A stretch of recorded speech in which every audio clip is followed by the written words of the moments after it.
மக்களே, இன்று நாம் திருக்குறள் 539ஆம் குறளை பார்க்கிறோம். இது திருக்குறளின் பொருட்பால் பகுதியில் உள்ள அரசியல் என்னும் இயலில் இடம்பெற்றுள்ள பொச்சாவாமை அதிகாரத்தின் 9 குறள்.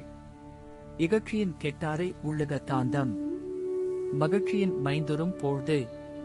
இந்த குறள் சொல்லும் பொருள் என்னவென்றால், நீ சேதமூட்டும் இகழ்ச்சியைச் செய்து உன் வாழ்க்கை தாழ்வை உள்ளடக்குகிறாய் என்பதால் நீர் இழிவில் விழுவாய்.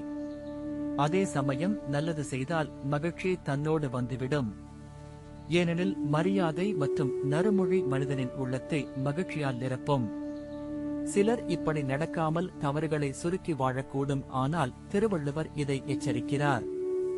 இன்றைய வாழ்க்கையில் இந்த குறளின் பாடம் முற்றிலும் பொருந்தும்.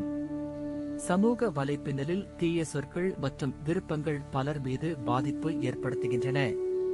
அதனால் உங்கள் வார்த்தை மற்றும் செயலில் நேர்மையான அணுகுமுறை வைத்தால் நீங்கள் மற்றும் சுற்றுப்புறம் இருவரும் மகிழ்ச்சியுடன் வாழ முடியும். இதுவே இந்த குறள் மிக அழகாக எடுத்துக் கூறுகிறது. இகழ்ச்சியின் கெட்டாரை உள்ளுக தாந்தம், மகிழ்ச்சியின் மைந்துறும் பொழுது.